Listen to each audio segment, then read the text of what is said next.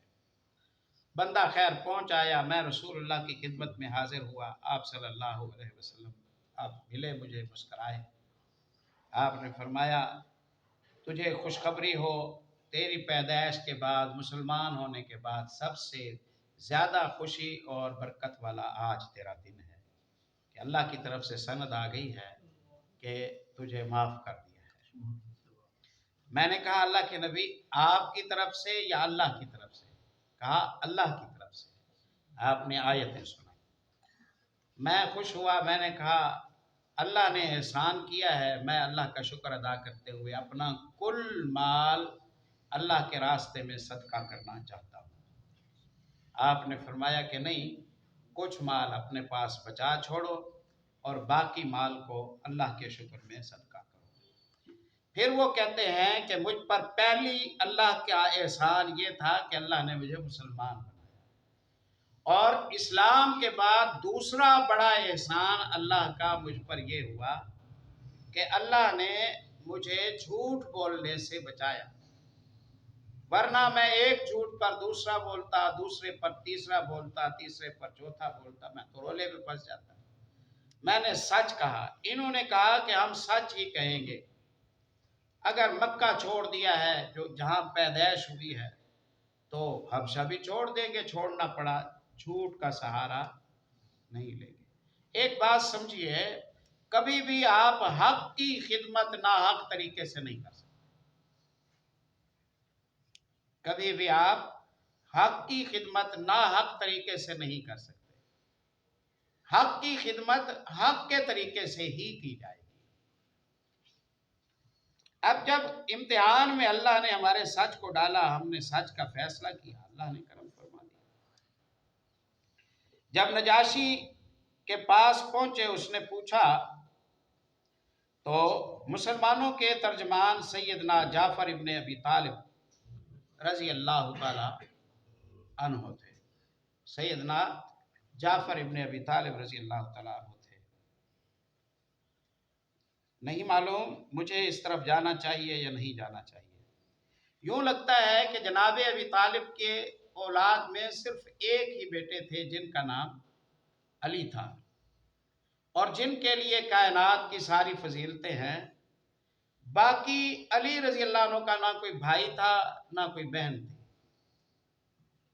ورنہ شہرت میں، عظمت میں، برکت میں، اہل بیت کی فضیلت میں، شان میں، مسلمان ہونے کے اعتبار سے، صحابیت کے اعتبار سے علی کے بڑے بھائی کا بھی تو تذکرہ ہونا چاہیے رضی اللہ تعالیٰ۔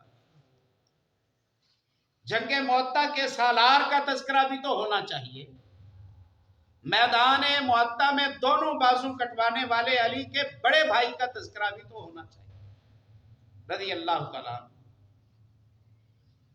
ہمیں احباب فرماتے ہیں، کہتے ہیں ہمیں کچھ یوں لگتا ہے کہ تمہارے دل میں علی رضی اللہ عنہ کے لیے یا اہل بیت کے لیے گھٹن ہے۔ ہم کہتے کیوں بھائی؟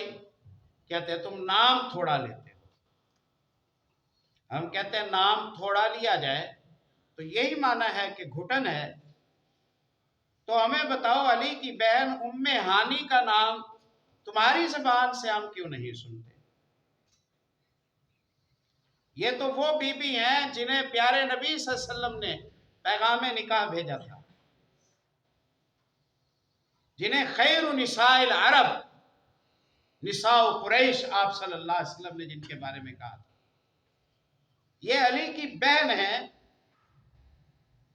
آپ کی زبان سے جناب ابی طالب کی اس اولاد کا جو ایک مومنہ ہے، فتح مکہ والے دن جن کے گھر رسول اللہ صلی اللہ علیہ وسلم نے غسل فرمایا، 8 رکعتیں صلاۃ الفتح شکر کی اشراق کی آپ صلی اللہ علیہ وسلم نے ان کے گھر میں پڑھی۔ ام ہانی نے کچھ بندوں کو امان دی فتح مکہ والے دن، علی نے کہا میں امان نہیں مانتا، تم کون ہوتی ہو امان دینے والی؟ رضی اللہ عنہم اجمعین۔ انہوں نے آ کے رسول اللہ سے کہا اللہ کے نبی آپ کا کیا فیصلہ ہے، میری امان کا اعتبار ہے؟ آپ نے فرمایا اجرنا من اجرتی یا ام ہانی، ام ہانی تو جسے پناہ دیتی جائے گی محمد اسے پناہ دیتے جائے گی صلی اللہ علیہ وسلم۔ یہ علی کی بہن نہیں رضی اللہ عنہ، یہ اہل بیت میں سے نہیں بنتی، تو ان کا نام بھی تو آنا چاہیے نا۔ تو کچھ ایسی بات سمجھ لی جائے جو عذر ہو، ہم بدگمانی نہیں کرتے۔ تمہارا جعفر کا نام نہ لینے میں رضی اللہ تعالیٰ، عقیل کا نام نہ لینے میں، ام ہانی کا نام نہ لینے میں جو سبب ہے، کوئی سبب ہمارا سمجھ لو کہ ہم علی کا نام نہیں لیتے، ورنہ تو ہم لیتے ہیں۔ اس مجلس میں اگر ہم علی نام کے بندے تلاش کریں تو شاید کئی مل جائیں گے، اور اللہ کی زمین پر ابو بکر نام کے بندے اس طبقے میں ہم تلاش کریں تو ایک بھی نہیں ملے گا۔ پھر بھی ہم گھٹن رکھتے ہیں، نہیں ہم گھٹن نہیں رکھتے، چغلیاں نہ کیا کریں، چغلیاں نہ کیا کریں، غیبتیں نہ کیا کریں، گمان برے نہ کیا کریں۔ اسباب ہیں، یہاں اسباب ذکر کرنے کا موقع نہیں۔ جعفر نے کہا رضی اللہ تعالیٰ صاحب الہجرتین، صاحب الہجرتین ہے، سالار معطا ہے، خیبر کا حصے دار ہے، حالانکہ خیبر میں شریک نہیں۔ ابو ہریرہ رضی اللہ عنہ کہتے ہیں یا سخاوت میں نے محمد رسول اللہ میں دیکھی، یا پھر آپ کے بعد سخاوت میں نے جعفر میں، اس جیسا مہمان نواز انسان میں نے نہیں دیکھا۔ صفہ والوں کو کہتے آؤ بھائی آؤ ہمارے پاس، میرے گھر چلو، ہم گھر جاتے، جو موجود ہوتا ہمیں رج کے کھلاتے، واپس بھیج دیتے۔ ایک دن ہمیں کہا چلو، یہ پتہ نہیں تھا کہ گھر میں آج کیا مینیو ہے، گھر میں کوئی شاید۔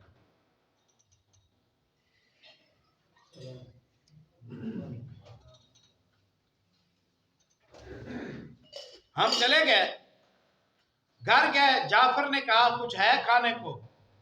اسماء بنت امیس ان کی زوجہ نے کہا، ان کی زوجہ جو بیوہ ہونے کے بعد صدیق کی زوجہ بنی، پھر صدیق سے بیوہ ہونے کے بعد علی کی زوجہ بنی رضی اللہ تعالیٰ عنہ۔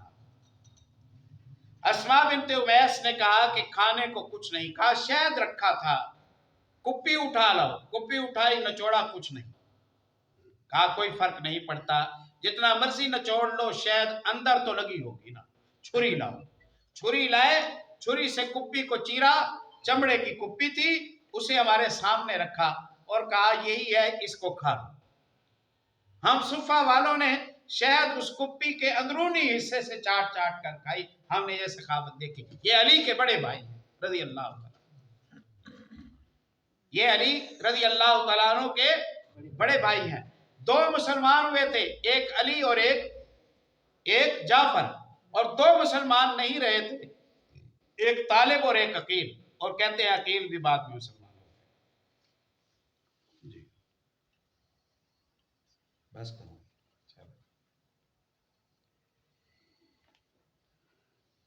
اسی صفحے پر ہی ہماری بات رک گئی ہے۔ چلے یہ انشاءاللہ انتہائی ایمان افروز سلسلہ ہے، اور جعفر رضی اللہ عنہ نے نجاشی کے سوال پر جو گفتگو فی البدیہہ کی تھی نا، یہاں میں نے ٹھہرنا تھا، اس پر انشاءاللہ ٹھہر کر آگے چلیں گے۔ اللہ تعالیٰ ہمیں جو کچھ کہا سنا ہے سمجھنے کی عمل پیرا ہونے کی۔ سبحانک اللہم و بحمدک اشہد ان لا الہ الا انت